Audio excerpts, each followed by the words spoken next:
اب آج کے اس محفل میں جو عنوان ہے وہ ہے انتخاب لاجواب۔ آپ اس کو ایک مثال سے سمجھیے، اگر کوئی بڑا امیر آدمی ہے اور اس نے بیٹی کی شادی کرنی ہے تو وہ بیٹی کے لیے شوہر جو چنے گا وہ سب سے بہترین، جو خاندان چنے گا وہ سب سے بہترین، پھر جو گھر بنائے گا وہ سب سے بہترین، پھر بیٹی کے لیے اگر فرنیچر بنائے گا تو سب سے بہترین، جیولری بنائے گا تو سب سے بہترین، کپڑے بنائے گا تو وہ سب سے بہترین، ایک ایک چیز جو بیٹی کے لیے ہوگی وہ سب سے بہتر ہوگی، چونکہ اس کو بیٹی کے ساتھ محبت ہے۔ اللہ کے حبیب صلی اللہ علیہ وسلم کو اللہ نے دنیا میں بھیجا تو اللہ نے ان کی ہر چیز کو بہترین بنایا۔ چنانچہ ایک آدمی دنیا میں پیدا ہوتا ہے، کسی کے لیے دادا نے دعا مانگی، کسی کے لیے دادی نے دعا مانگی، کسی کے لیے نانا نے، کسی کے لیے نانی نے، تو مختلف لوگوں کی دعائیں قبول ہوتی ہیں اور بچہ دنیا میں پیدا ہوتا ہے۔ اللہ کے حبیب صلی اللہ علیہ وسلم کے لیے کس نے دعا مانگی؟ سیدنا ابراہیم علیہ السلام نے۔ حدیث مبارکہ میں آتا ہے کہ جب ابراہیم علیہ السلام نے بیت اللہ بنایا تو اللہ نے فرمایا میرے خلیل آپ نے مزدوری کی ہے، اب آپ مجھ سے مانگے جو مانگتے ہیں۔ تو ابراہیم علیہ السلام نے جواب دیا، یا اللہ میں آپ سے دنیا کا مال و منال نہیں مانگتا، میں آپ سے دنیا کا فضل و کمال نہیں مانگتا، تو میرے ابراہیم کیا مانگتے ہو؟ اے اللہ میں آپ سے آمنہ کا لال مانگتا ہوں۔ ربنا وابعث فیہم رسولا، اے اللہ ان میں اپنے رسول کو بھیج دیجئے۔ میں نے آپ کا گھر بنا دیا، عبادت سکھانے والے کو بھیج دیجئے۔ میں نے مدرسہ بنا دیا، علم پڑھانے والے کو بھیج دیجئے۔ تو نبی علیہ السلام نے فرمایا کہ میں ابراہیم علیہ السلام کی دعا کی قبولیت بن کے دنیا میں آیا ہوں۔ ابراہیم علیہ السلام نے دو دعائیں مانگی، ایک دعا مانگی تو اللہ نے ان کو اسماعیل عطا کیا، اور دوسری دعا مانگی تو 41 فرشتوں کے بعد اللہ نے اپنے حبیب صلی اللہ علیہ وسلم کو عطا فرما دیا۔ دونوں دعائیں تھیں، پہلا زمزم والا تھا اور دوسرا کوثر والا تھا، پہلا محب تھا اور دوسرا محبوب تھا۔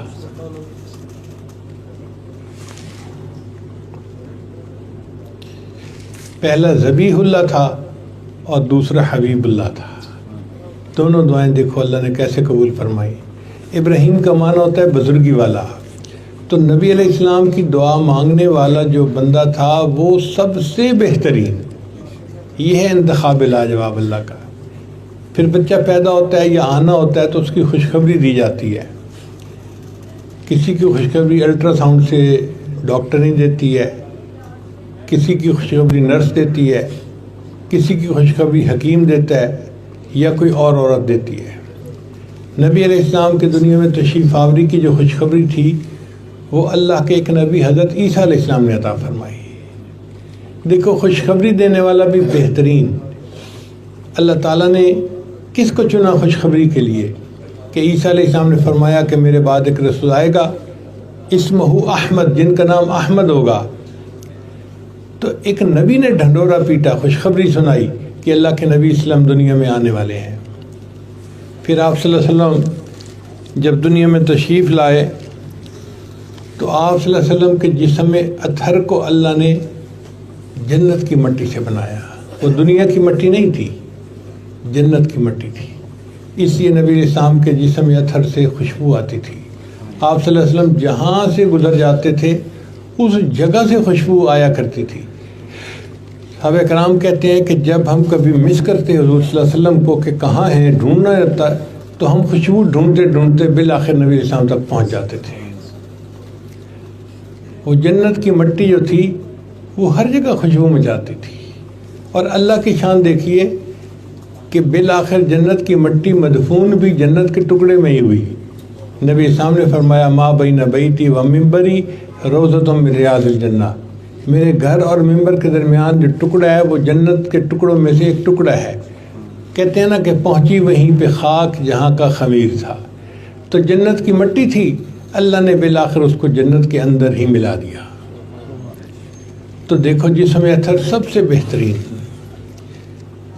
پھر نبی علیہ السلام دنیا میں تشریف لائے تو آپ کے لیے اللہ نے عربی زبان کو پسند کیا، دنیا میں کئی زبانیں تھیں، عبرانی بھی تھی، سریانی بھی تھی، اجمی زبانیں بہت ساری تھیں، مگر اللہ نے عربی زبان کو پسند کیا۔ اور عرب لوگ اپنی زبان پہ اتنا ناز کرتے تھے کہ دوسروں کو عجم گنگا کہتے تھے کہ باقی تو گنگے ہیں، ان کو تو معافی ضمیر بیان کرنے کا سلیقہ ہی نہیں آتا۔ عربی میں جو فصاحت و بلاغت ہے اس کو تو پوری دنیا مانتی ہے۔ سمجھ میں صاف آ جائے فصاحت اس کو کہتے ہیں، اثر ہو سننے والے پر بلاغت اس کو کہتے ہیں۔ تو دیکھو جو اللہ نے اپنے محبوب کی زبان پسند فرمائی وہ بھی زبانوں میں سب سے بہترین زبان۔ پھر اللہ تعالیٰ نے اپنے نبی صلی اللہ علیہ وسلم کو جو حسن عطا فرمایا وہ بھی لاجواب۔ حدیث پاک میں آتا ہے کہ حسان بن ثابت نے کہا وَأَحْسَنَ مِنْكَ لَمْ تَرَ قَطُّ عَيْنِي وَأَجْمَلَ مِنْكَ لَمْ تَلِدِ النِّسَاءُ خُلِقْتَ مُبَرَّأً مِنْ كُلِّ عَيْبٍ كَأَنَّكَ قَدْ خُلِقْتَ كَمَا تَشَاءُ۔ اے محبوب، آپ سے زیادہ خوبصورت کبھی کسی آنکھ نے دیکھا نہیں، اور آپ سے زیادہ جمال والا کبھی کسی عورت نے بچہ جنا نہیں۔ آپ تو اس طرح عیبوں سے پاک ہو کر دنیا میں آئے ہیں جیسے اپنی من پسند کا حسن لے کر دنیا میں آئے ہوں۔ تو اللہ نے اپنے جسم کو ایسا حسن و جمال عطا فرمایا تھا، جہاں آپ تشریف لاتے تھے وہاں روشنی آ جاتی تھی۔ سیدہ عائشہ نے فرماتی ہیں کہ میں کمرے میں بیٹھی سی رہی تھی کپڑے اور میری سوئی نیچے گر گئی۔ اب میں پریشان کہ سوئی کو ڈھونڈوں کیسے، چونکہ تھوڑا اندھیرا تھا۔ اتنے میں میرے آقا صلی اللہ علیہ وسلم کمرے میں تشریف لائے، اتنی روشنی ہو گئی کہ میں نے سوئی اٹھا لی تو نبی اسلام مسکرانے لگے۔ اللہ نے ان کو ایسا نور عطا فرمایا تھا جو ظلمتوں کو روشن کر دیا کرتا تھا۔ پھر دیکھیں جگہ کا انتخاب کیسے، کہ دنیا میں کسی جگہ بھی اللہ کے جسم پیدا ہو سکتے تھے۔ ان کو بیت المقدس میں پیدا کیا جا سکتا تھا، بلاد شام میں پیدا کیا جا سکتا تھا۔ اللہ نے ان کو مکہ مکرمہ میں پیدا کیا۔ مکہ مکرمہ وسط دنیا ہے، اول عالم، مرکز عالم، وسط عالم ہے۔ مرکز میں اس لیے پیدا کیا کہ مرکز سے لہریں اٹھتی ہیں تو پوری جو ہے تالاب میں پھیل جاتی ہیں۔ مرکز سے یہ دین کی لہریں اٹھیں گی اور پوری دنیا کو سیراب کریں گی۔ تو دیکھیں جگہ کا انتخاب بھی بہترین اور نبی اسلام کی زبان کا انتخاب بھی بہترین۔ پھر آگے دیکھیے کہ قبیلے کا انتخاب۔ اسماعیل علیہ السلام کی اولاد میں 44 قبیلے تھے، بنو ثقیف، بنو نذیر، بنو خزرج، بکر بن وائل، یہ سب قبیلے تھے۔ اللہ نے قریش قبیلے میں پیدا کیا۔ قریش قرش سے بنا ہے، وہ جگہ جو حرکت نہ کرے، مضبوط ہو۔ تو یہ قبیلہ مستقل مزاج قبیلہ تھا، مستحکم قبیلہ تھا۔ اللہ نے نبی علیہ السلام کو اس قبیلے میں پیدا کیا۔ پھر قبیلے کی شاخ بنو ہاشم تھی۔ بنو ہاشم مہمان نوازی میں بڑے مشہور تھے، تو ایسی شاخ میں پیدا کیا کہ قبیلہ جو ہے اپنی مہمان نوازی کی وجہ سے دنیا میں مشہور تھا۔ تو قبیلہ بھی بہترین، قبیلے کی شاخ بھی بہترین۔ پھر نبی علیہ السلام کے دادا عبد المطلب تھے، اللہ نے ان کو پسند کیا۔ اس کی کیا وجہ کہ عبد المطلب جو تھے وہ بیت اللہ کے والی تھے، یعنی متولی تھے بیت اللہ کے۔ تو نبی علیہ السلام کو یہ بھی اعزاز ملا کہ ان کے دادا بیت اللہ کے کنجی بردار تھے۔ اللہ نے ان کو عبد المطلب کی اولاد میں پیدا فرمایا۔ پھر عبد المطلب کے 12 بیٹے تھے اور اکثر کے نام بتوں کے نام پہ تھے۔ عبد العزیٰ، ابو لہب کا یہ نام تھا۔ عبد الشمس، شمس کا بیٹا۔ پھر عبد الحارث، یہ بھی کھیتی کا بیٹا۔ نوفل، سخت جگہ۔ حمزہ، لمبی جگہ۔ عباس، پتھریلی جگہ۔ ان سب بیٹوں میں سے ایک بیٹا نام تھا جس کا نام اللہ کے نام پہ تھا اور تھا عبداللہ اس کا نام۔ اللہ نے اپنے نبی اسلام کے والد کو عبداللہ کے نام سے پسند فرمایا۔ تو والد بھی اپنے بھائیوں میں سب سے بہترین۔ حدیث پاک میں ہے کہ ان کا عبداللہ رضی اللہ عنہ کا حسن ایسا تھا کہ لوگ ان کو مڑ مڑ کے دیکھتے تھے۔ مکہ مکرمہ کی شاید ہی کوئی عورت ہو جو اپنے دل میں وش نہ کرتی ہو کہ اس بندے کا نکاح مجھ سے ہو جاتا۔ اللہ نے ایسا حسن و جمال عطا فرمایا تھا۔ اس لیے کہ وہ منور شخصیت نبی علیہ السلام کے والد بننی تھی، تو والد بھی بہترین، دادا بھی بہترین اور والد بھی بہترین، پھر والد کے بعد والدہ کا قبیلہ ہے، اس کا معنی شاخ والا، بنو نذیر کانٹوں والا۔ نبی السلام کی والدہ کا قبیلہ تھا بنو زہرہ، تر و تازگی والا۔ قبیلے کا نام دیکھو کتنا پیارا ہے، اور پھر والدہ کا نام آمنہ، امن والی، امانت کو پسند رکھنے والی۔ تو نبی علیہ السلام اللہ کی امانت تھے، اور ان کو جس خاتون نے دنیا میں اپنے پیٹ میں پالنا تھا، یہ والدہ کا نام کتنا خوبصورت تھا۔ حالانکہ اس زمانے میں عورتوں کے نام بڑے عجیب و غریب ہوتے تھے۔ ایک عورت کا نام تھا خنسا، بد شکل، ایک کا نام تھا حربہ، لڑنے والی، ایک کا نام تھا آمنہ، امانت کا خیال رکھنے والی۔ تو نبی علیہ السلام کی والدہ کا نام آمنہ تھا، جو ناموں میں سے بہترین نام تھا، اور واقعی وہ اسم با مسمہ بھی تھی۔ انہوں نے نبی علیہ السلام کو اتنا پیار دیا، اتنی محبت دی، اتنی شفقت دی کہ نبی علیہ السلام پوری زندگی اس کو یاد کرتے تھے۔ پھر نبی علیہ السلام کے نام نامی اس میں گرامی کا، تو ناموں میں سے بہترین نام نبی علیہ السلام کے دو نام تھے، ایک نام تھا محمد صلی اللہ علیہ وسلم اور ایک نام تھا احمد۔ محمد کا مطلب وہ ہستی کہ جس کی دنیا میں اتنی تعریفیں ہوں، اتنی تعریفیں ہوں کہ اتنی تعریف کسی اور کی ہو ہی نہ سکے۔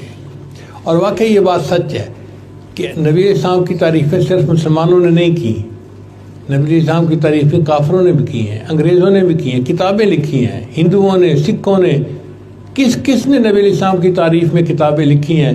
تو محبوب کی تعریف مخلوق نے خوب کی ہے، جتنا کوئی کر سکتا تھا۔ آپ بتائیں کسی کی منقبت میں 40,000 اشعار کسی نے لکھے؟ نہیں لکھے، اگر لکھے تو نبی السلام کے بارے میں لکھے گئے۔ تو محمد نام جس کی تعریف اتنی ہو کہ اتنی تعریف دنیا میں کسی اور کی نہ ہو، یہ نبی علیہ السلام کا نام فرش پہ تھا، اور ایک نبی علیہ السلام کا نام عرش پہ تھا، اس کا نام تھا احمد۔ احمد کا مطلب وہ ذات کہ جو اللہ کی اتنی حمد بیان کرے کہ اتنی حمد کبھی کسی نے بیان کی ہی نہ ہو، اور یہ بات بھی سچی ہے۔ نبی علیہ السلام فرماتے ہیں قیامت کے دن اللہ مجھے مقام محمود عطا کرے گا، اور میں وہاں جا کر سجدہ کروں گا اور اللہ کی ایسی حمد بیان کروں گا نہ اس سے پہلے کسی نے کی ہوگی، نہ اس کے بعد کوئی ایسی حمد بیان کر سکے گا۔ تو نبی علیہ السلام ایسی حمد بیان کرنے والے، اس لیے ان کا نام احمد بھی سجتا ہے۔ اب دیکھیں انبیاء کے نام تو بہت تھے، مگر ان کے ناموں کے معنی عجیب و غریب۔ آدم گندم گوں، نوح نوحہ کرنے والا، زکریا سبق دینے والا، ادریس درس دینے والا، یوسف افسوس کرنے والا، یعقوب بعد میں آنے والا، موسیٰ پانی سے نکالا ہوا، عیسیٰ سیاحت کرنے والا۔ یہ انبیاء کے نام ہیں، لیکن نبی علیہ السلام کے نام نامی گرامی کے معنی کتنے خوبصورت ہیں۔ اللہ فرماتے ہیں کہ وہ ذات جس کی اتنی تعریفیں ہوں کہ دنیا میں کسی اور کی اتنی تعریفیں ہوں ہی نہیں۔ چنانچہ نبی السلام محمد بھی تھے، احمد بھی تھے۔ اور یہ بھی عجیب بات ہے کہ نہ محمد کے نام میں کوئی نقطہ ہے، نہ احمد میں نام میں کوئی نقطہ ہے، اور نہ اللہ کے نام میں کوئی نقطہ ہے۔ نقطہ اللہ نے اس لیے نہیں پسند کیا کہ بعد میں آنے والے ان پر کوئی دھبا نہ لگا بیٹھے ہیں۔ میں نے ان کا نام بے نقطہ بنایا ہے تاکہ ان کی ذات کے اوپر بھی کوئی اعتراض نہ کرنے والا کر نہ سکے۔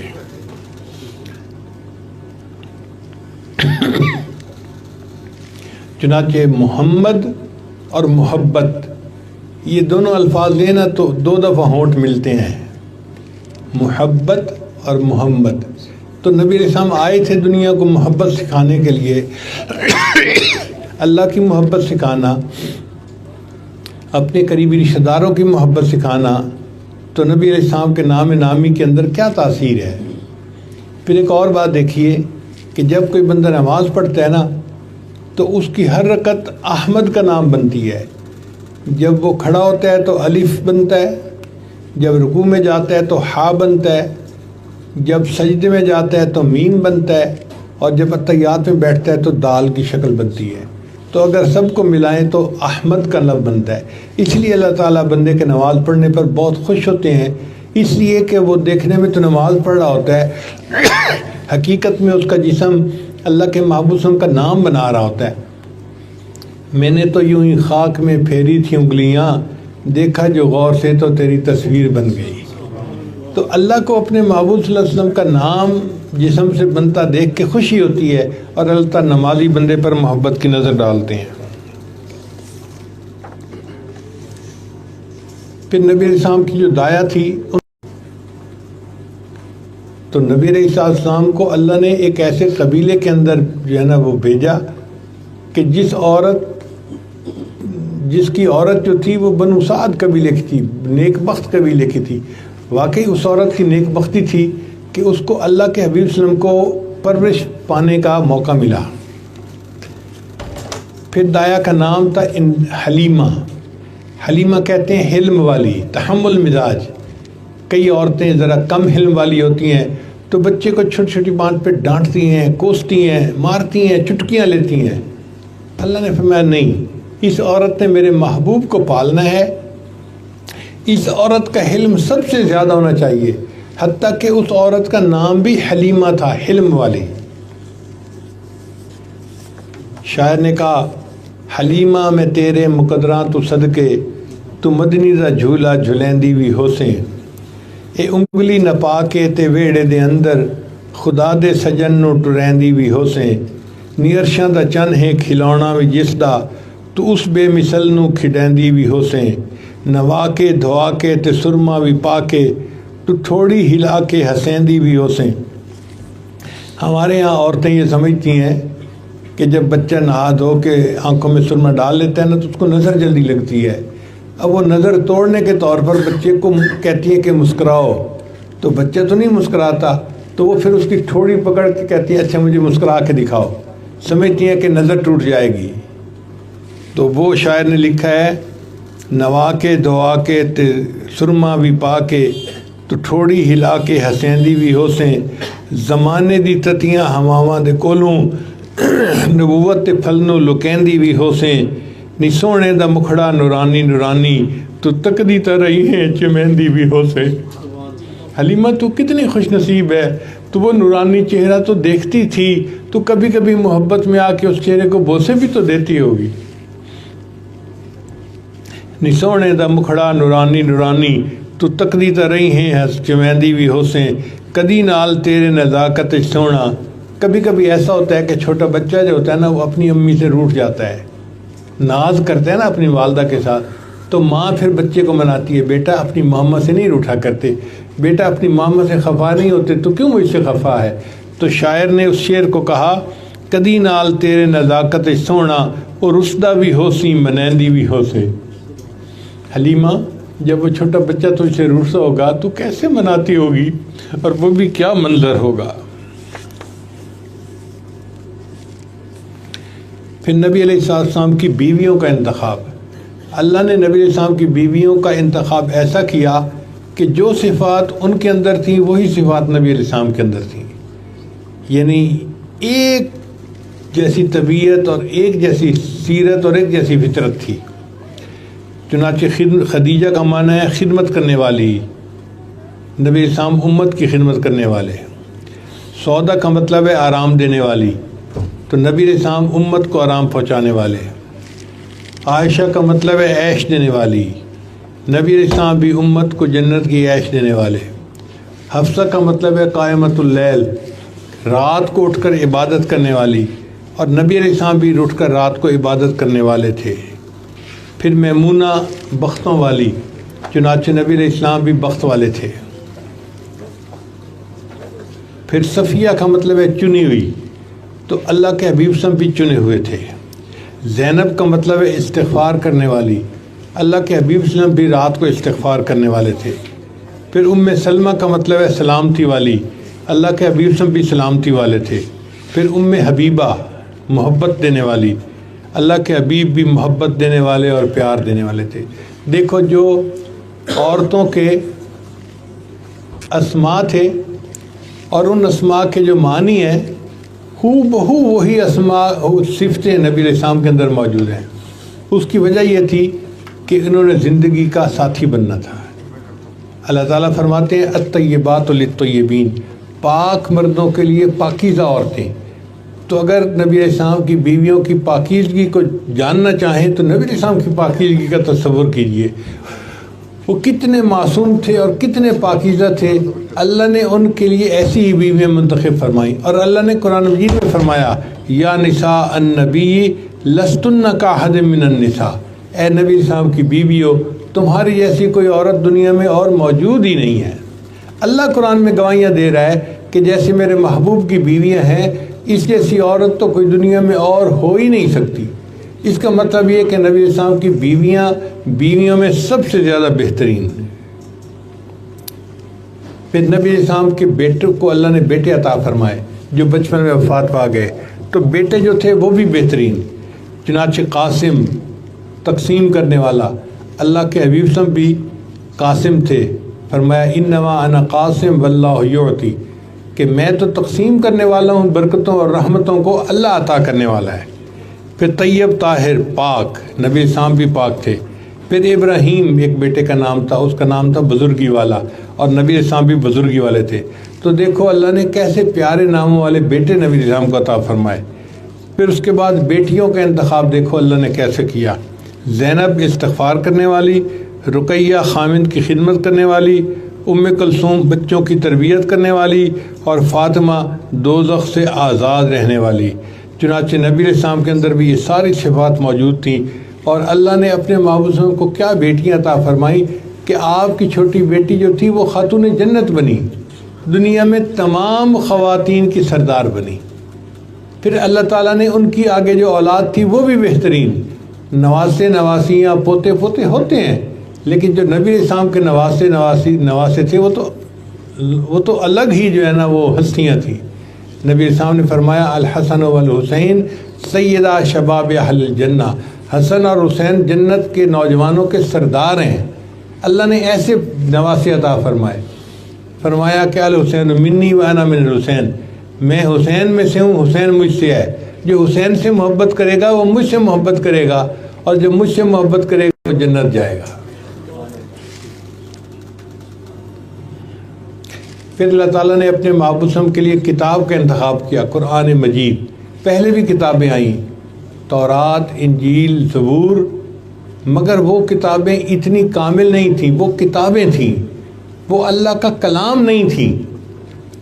دیکھیں ایک ہوتا ہے میسج جو ریٹن آ جاتا ہے، اس کی اور شان ہوتی ہے، ایک ہوتا ہے وائس میسج، یہ ڈیفرنٹ چیز ہوتی ہے، اس کو اس بندے کے ساتھ زیادہ جو ہے نا وہ تعلق ہوتا ہے۔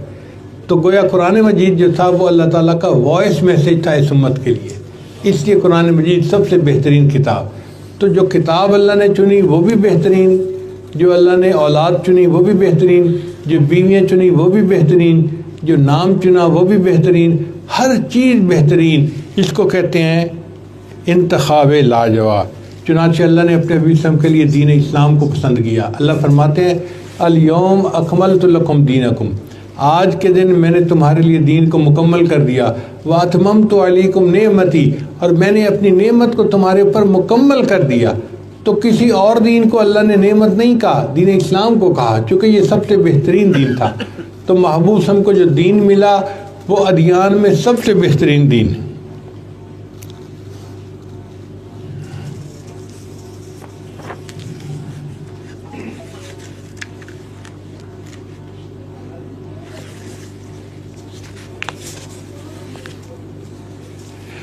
پھر اللہ نے اپنے محبوب کو جو امت عطا فرمائی وہ امتوں میں بہترین۔ حدیث پاک میں ہے انتم تتمون 70 امتاً، کہ تم 70 نمبر کی امت ہو جو دنیا میں آئی ہو، انتم اکرمھا و افضلھا، تم سب سے زیادہ اللہ کے نزدیک عزت والی اور افضل امت ہو۔ اور قرآن مجید نے گواہی دی کنتم خیر امت اخرجت للناس، تم سب سے بہترین امت ہو، تمہیں اللہ نے انسانوں کی بھلائی کے لیے بنایا ہے۔ اب آپ اندازہ لگائیے کہ نبی علیہ السلام کو جو امت ملی وہ بھی امتوں میں سے بہترین امت تھی۔ پھر نبی علیہ السلام کے شاگردوں کو اللہ نے جو پسند کیا تو آپ کے شاگرد تاریخ انسانیت میں سب سے زیادہ بہترین شاگرد، کسی نبی کو ایسے شاگرد نہیں ملے۔ حضرت موسیٰ علیہ السلام کو شاگرد ملے، چنانچہ موسیٰ علیہ السلام نے ایک جگہ پر حملہ کرنا تھا تو انہوں نے اپنی قوم کو کہا کہ اے میری قوم چلو ہم نے حملہ کرنا ہے، ہمیں اللہ کا حکم ہے۔ انہوں نے کہا اذهب انت وربک فقاتلا انا ہاہنا قاعدون، آپ جائیے اور آپ کا رب جائیے، جا کے قتال کریں، ہم تو یہیں بیٹھے ہیں۔ ایسے شاگرد تھے، اپنے نبی کو موقع کے اوپر جواب دے دیا، اور اللہ نے اپنے وسم کو ایسے شاگرد عطا فرمائے کہ جنہوں نے اپنی جانوں کے نذرانے پیش کر کے وفا کی تاریخیں قائم کر لی۔ ویکھیا جے یوسف نو انگلیاں کٹیاں، آقا دے دیوانیاں نے جانا وار سٹیاں، عشق دی اخیر ویکھی او دے عاشقین دی، جگ دے حسینہ کولوں ود کے حسین دی۔ بات میں سناواں ایک ایسے محجبین دی، جگ دے حسینہ کولوں ود کے حسین دی۔ تو اللہ تعالیٰ نے اپنے محبوب صلی اللہ علیہ وسلم کو ایسے شاگرد عطا فرمائے۔ چنانچہ آپ کے شاگردوں میں ایک شاگرد تھے حضرت ابوبکر صدیق رضی اللہ تعالیٰ عنہ۔ شاعر نے ان کے بارے میں کیا لکھا ہے ذرا غور سے سنیے۔ فرماتے ہیں تمہیں لا کر دکھانا تھا بشر ایسے بھی ہوتے ہیں، تمہیں لا کر دکھانا تھا بشر ایسے بھی ہوتے ہیں، خدا نے یہ بتانا تھا بشر ایسے بھی ہوتے ہیں، ستاروں سے زیادہ خوبصورت نیکیاں دے کر یہی باور کرانا تھا بشر ایسے بھی ہوتے ہیں، پہاڑوں سے زیادہ سونے چاندی کو جو ٹھکرا دے دلوں میں یہ بٹھانا تھا بشر ایسے بھی ہوتے ہیں، خلیفہ ہو کے بھی فاقہ کشی کی لذتیں مانگے۔ خلیفہ تھے تو فاقے کو پسند کرتے تھے، حالانکہ ان کے بیت المال میں اربوں خربوں جو ہے وہ روپاؤں موجود ہوتے، درہم دینار موجود تھے۔ خلیفہ ہو کے بھی فاقہ کشی کی لذتیں مانگے، فرشتوں کو دکھانا تھا بشر ایسے بھی ہوتے۔ اللہ تعالیٰ نے فرشتوں کو یہ دکھانا تھا، اے میرے فرشتوں دیکھو بشر ایسے بھی ہوتے ہیں کہ سونے چاندی کے ڈھیر ہیں ان کے قدموں میں لگے ہوئے، اور وہ پاؤں سے ٹھکرا دیتے ہیں اور فاقے والی زندگی گزارنا پسند کرتے ہیں۔ چنانچہ شاعر ان کے بارے میں لکھتا ہے پیغمبر تو نہ تھا لیکن پیغمبر جیسا لگتا تھا، پیغمبر تو نہ تھا لیکن پیغمبر جیسا لگتا تھا، وہ دریا تھا مگر گہرے سمندر جیسا لگتا تھا، کچھ ایسی تازگی تھی اس کے چہرے پر کہ وہ سب کو طلوع صبح کے بے داغ منظر جیسا لگتا تھا، نبی کا دور یاد آتا تھا اس کے دور میں ایسا، نبی کے بعد وہ کندے مکرر جیسا لگتا تھا، زمین سمٹی چلی جاتی تھی اس کی فوج کے آگے، یعنی صدیق غلاموں کی فوج جس کے سپہ سالار خالد بن ولید تھے، جو انہوں نے مسیلمہ کذاب کے سرکوبی کے لیے بھیجی تھی، اس کے بارے میں فرماتے ہیں زمین سمٹی چلی جاتی تھی اس کی فوج کے آگے، ہر ایک خدمت گزار اس کا سکندر جیسا لگتا تھا۔ یہ تھے حضرت ابوبکر صدیق رضی اللہ عنہ۔ پھر اس کے بعد حضرت عمر رضی اللہ عنہ کا نمبر آتا ہے، اس کے بارے میں شاعر کہتا ہے زمین مانگتے تھے نہ زر مانگتے تھے، پیغمبر خدا سے عمر مانگتے تھے، زمین مانگتے تھے نہ زر مانگتے تھے، پیغمبر خدا سے عمر مانگتے تھے، پہاڑوں پہ بھی خوف طاری ہو جس کا، زمین پر وہ ایسا بشر مانگتے تھے، کرے ساری دنیا پہ اپنا جو سایہ، وہ صحرا میں ایسا شجر مانگتے تھے، جو دنیا میں سارے سروں پر ہو بھاری، وہ ایک ایسا آزاد سر مانگتے تھے، جو فردوس میں سب سے ہو خوبصورت، عمر کے لیے ایسا گھر مانگتے تھے، جدا ہونا منزل سے پہلے جو ایسا، وہ اپنے لیے ہم سفر مانگتے تھے۔ یہ نبی علیہ السلام کی دعائیں تھیں کہ مراد مصطفیٰ حضرت عمر رضی اللہ عنہ نبی علیہ السلام کے قدموں میں آ گئے۔ فرماتے ہیں مرد جلال مرد ہنر بھیجنا پڑا، اونچے بدن پہ اونچا ہی سر بھیجنا پڑا، آئی سزائے کفر کسی سمت سے اگر، اس شخص کو اکیلا وہاں بھیجنا پڑا، پڑنے لگا جو زور جہالت کی فوج کا، روئے زمین پہ رب کو عمر بھیجنا پڑا، سب سے بڑے نبی کی حفاظت کے واسطے فولاد سے بھی سخت بشر بھیجنا پڑا۔ یہ سیدنا عمر رضی اللہ عنہ تھے جن کو اللہ نے ایسی شخصیت عطا فرمائی تھی کہ کفار ان کا مقابلہ نہیں کر سکتے تھے۔ عمر رضی اللہ عنہ کے اسلام لانے سے پہلے سب لوگ گھر میں چھپ کے نماز پڑھتے تھے، جب عمر اللہ نے کلمہ پڑھا ہے اللہ کے نبی صلی اللہ علیہ وسلم آئیے ہم حرم میں نماز پڑھتے ہیں، چنانچہ حضرت حمزہ اللہ عنہ بھی ہیں، حضرت عمر اللہ عنہ بھی ہیں، آگے چل رہے ہیں، نبی علیہ السلام چل رہے ہیں، پیچھے باقی غلام ہیں، یہ سب حضرات حرم میں پہنچے تو عمر اللہ عنہ نے اعلان کیا، اے کفار، اگر تم میں سے کوئی اپنے بچوں کو یتیم کروانا چاہتا ہے اور اپنی بیوی کو بیوہ کروانا چاہتا ہے تو وہ میرے مقابلے میں آ جائے، ہم آج حرم میں نماز پڑھیں گے، کوئی ہمیں روک نہیں سکتا۔ اندازہ کیجئے اللہ نے اس شخصیت کے سبب اسلام کو کیسا عروج عطا فرمایا کہ حرم کے اندر نماز کھلے عام پڑھنی شروع ہو گئی۔ پھر نبی علیہ السلام کے صحابہ میں سے ایک شاگرد تھے، ان کا نام تھا حضرت بلال رضی اللہ عنہ، اگرچہ ظاہری طور پہ وہ غلام تھے، وہ کہ نبی علیہ السلام کے عاشق صادق تھے۔ ان کے بارے میں علامہ اقبال نے بہت خوبصورت اشعار لکھے ہیں، چمک اٹھا جو ستارہ تیرے مقدر کا، کہ اے بلال چمک اٹھا جو ستارہ تیرے مقدر کا، حبش سے تجھ کو اٹھا کر حجاز میں لایا، ہوئی اسی سے تیرے غم کدے کی آبادی، تیری غلامی کے صدقے ہزار آزادی۔ وہ آستانہ چھٹا تجھ سے ایک دم کے لیے، کسی کے عشق میں تو نے مزے ستم کے لیے، جفا جو عشق میں ہوتی ہے وہ جفا ہی نہیں، ستم نہ ہو تو محبت میں کچھ مزہ ہی نہیں۔ یہ بہت خوبصورت شعر ہے، جفا جو عشق میں ہوتی ہے وہ جفا ہی نہیں، ستم نہ ہو تو محبت میں کچھ مزہ ہی نہیں۔ نظر تھی صورت سلمہ ادا شناس تیری، شراب دید سی پڑتی تھی اور پیاس تیری، یعنی جتنا تو نبی علیہ السلام کو دیکھتا تھا تیری دیکھنے کی حسرت اور بڑھ جاتی تھی، شراب دید سے بڑھتی تھی اور پیاس تیری، تجھے نظارے کا مثل کلیم سودا تھا، اویس طاقت دیدار کو ترستا تھا، مدینہ تیری نگاہوں کا نور تھا گویا۔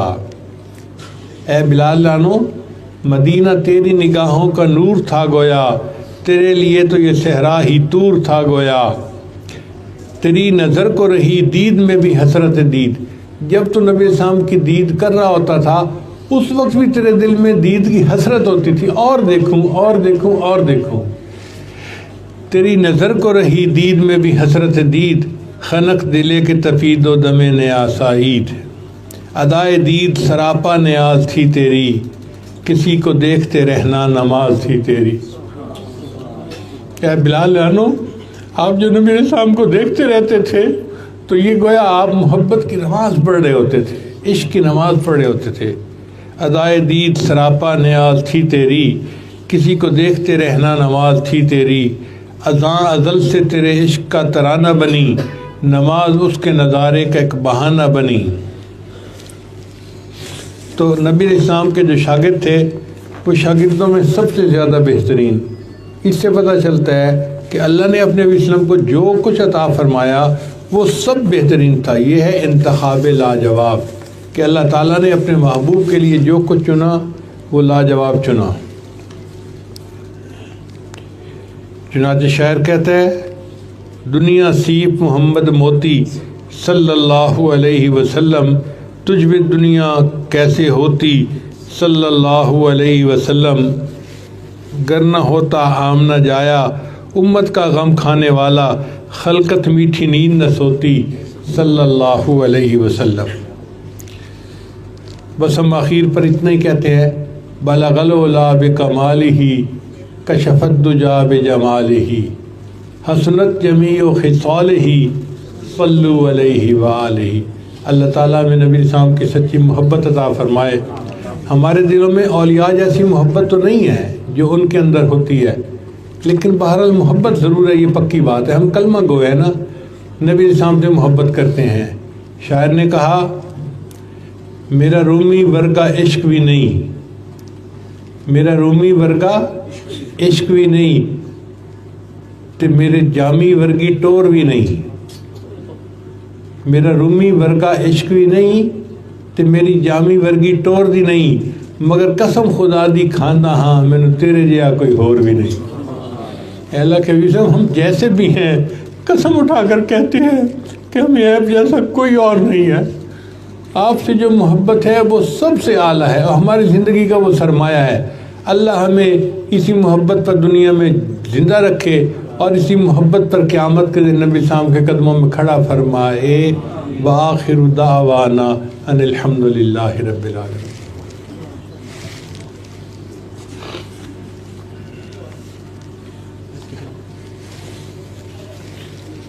دعا سے پہلے یا جو توبہ کے کلمات پڑھا دے گا سچے دل کے ساتھ پیچھے پیچھے پڑھتے جائیے۔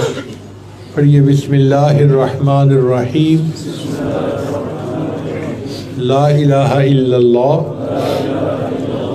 محمد الرسول اللہ، آمنت باللہ وملائکتہ وکتبہ ورسلہ والیوم الآخر والقدر خیرہ وشرہ من اللہ تعالی والبعث بعد الموت، آمنت باللہ کما ہوا باسمائہ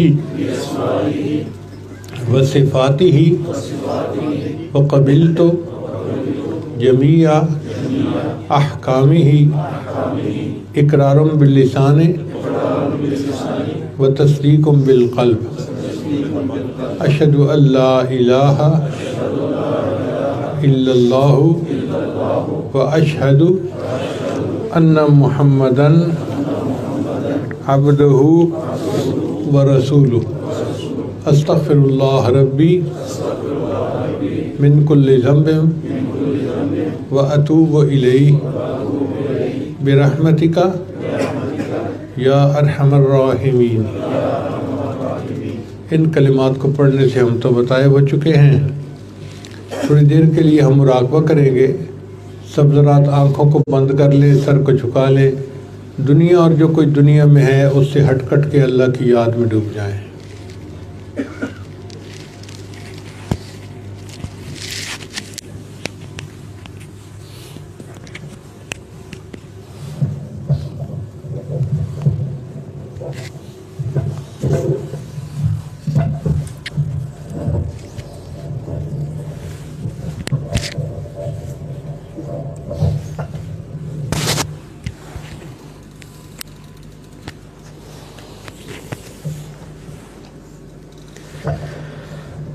اپنے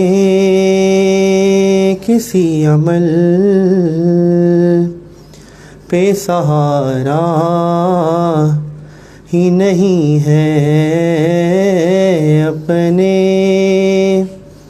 کسی عمل پہ سہارا ہی نہیں ہے، توبہ توبہ کیے بغیر گزارا ہی نہیں ہے، سنتا بھی ہے سوال وہ،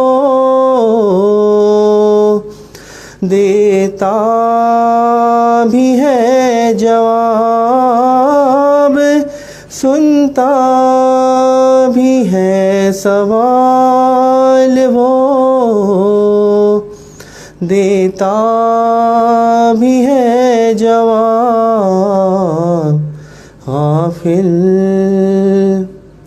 غافل ہے تو کہ دل سے پکارا ہی نہیں ہے، غافل ہی نہیں ہے، رحمت کا اس کی کوئی کنارہ ہی نہیں ہے، اس کے سوا جھکائے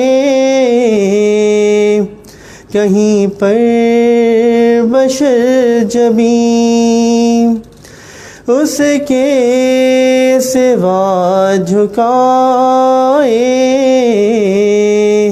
کہیں پر بشر جبیں، یہ بات کبریا کو گوارا ہی نہیں ہے یہ بات کبریا کو گوارا ہی نہیں ہے محشر میں منہ دکھائیں گے آقا کو کس طرح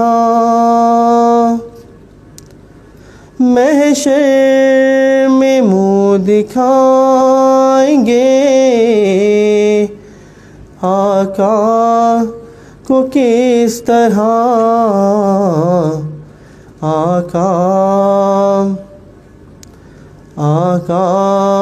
نگر کہا یہ ہمارا ہی نہیں ہے آقا نگر کہا یہ ہمارا ہی نہیں ہے محشر میں منہ دکھائیں گے آقا کو کس طرح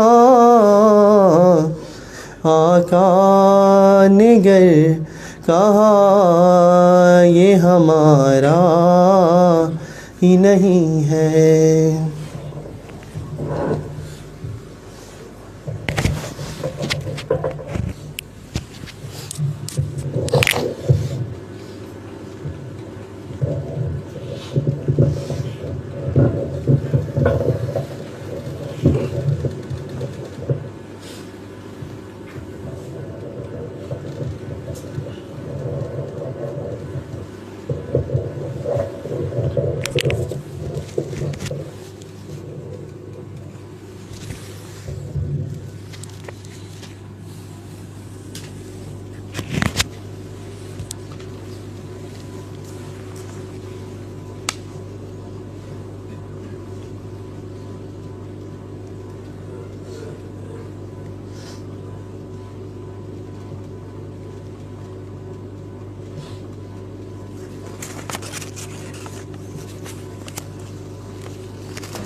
سبحان ربی البہاب اللہم صلی علی سیدنا محمد وعلی آل سیدنا محمد وبارک وسلم ربنا ظلمنا انفسنا وَإِن لَّمْ تَغْفِرْ لَنَا وَتَرْحَمْنَا لَنَكُونَنَّ مِنَ الْخَاسِرِينَ اے مالک ہم آپ کے عاجز مسکین بندے ہیں ہمارے گناہوں کو معاف فرما خطاؤں سے درگزر فرما عیبوں کی پردہ پوشی فرما اللہ ہماری نگاہوں کو پاک فرما دلوں کو صاف فرما سینوں کو اپنی محبت سے لبریز فرما اپنے عشق کی آتش ہمارے سینوں میں پیدا فرما ہمارے انگ انگ سے اپنے ذکر کو جاری فرما روئے روئے سے اپنے ذکر کو جاری فرما ہڈی ہڈی بوٹی بوٹی میں اپنی محبت پیدا فرما اے اللہ جسمانی بیماریوں کو دور فرما روحانی بیماریوں کو دور فرما ہمارے ایک دوست کی بچی بیمار ہے جس کے لیے چٹ آئی ہے اے اللہ اس بچی کو شفائے کاملہ عاجلہ مستمرہ نصیب فرما اللہ اس کو صحت والی نعمت عطا فرما اس کے والدین کی پریشانی کو دور فرما اے اللہ ہماری ان دعاؤں کو اپنی رحمت سے قبول فرما صاحب خانہ نے جس محبت کے ساتھ اپنے گھر بلایا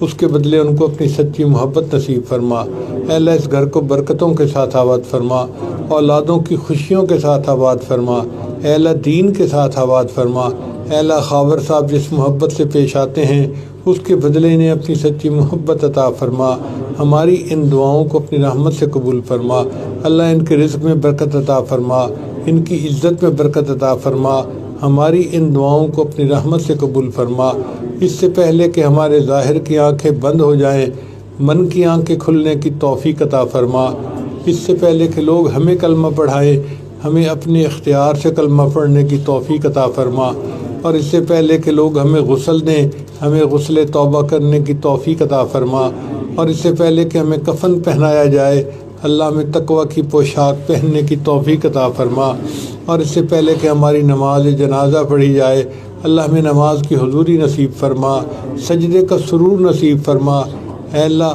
اپنی رحمت کے ساتھ ہماری ان دعاؤں کو قبول فرما۔ اے اللہ اس مسکین کے پاس تو دینے کے لیے دعائیں ہیں، مگر آپ کے پاس تو دینے کے لیے کائنات کے خزانے ہیں۔ اللہ خزانوں کے دروازے کھول دیجئے۔ جتنے حاضرین مجلس مرد ہیں، یہ دور خواتین بیٹھی ہیں، اللہ سب کے دامن جھولیاں بھر دیجئے۔ اللہ رحمت کر دیجئے، محبت کی ایک نظر سے دیکھ لیجئے، ہماری ان دعاؤں کو اپنی رحمت سے قبول فرما لیجئے۔ ہمارے بہت سارے دوست قرضوں میں جکڑے ہوئے ہیں، اللہ قرضوں سے نجات عطا فرما دیجئے۔ ہماری ان دعاؤں کو اپنی رحمت سے قبول فرما لیجئے۔ کام کاروبار میں برکتیں عطا فرما، آنے والے وقت کو گزرے وقت سے بہتر فرما۔ اے اللہ ہم نے اپنی اوقات کے بقدر مانگا، مگر تو ہمیں اپنی شان کے بقدر عطا فرما۔ ربنا تقبل منا انک انت السمیع العلیم تب علینا انک انت التواب الرحیم۔ صلی اللہ تعالی علی حبیبی سیدنا محمد۔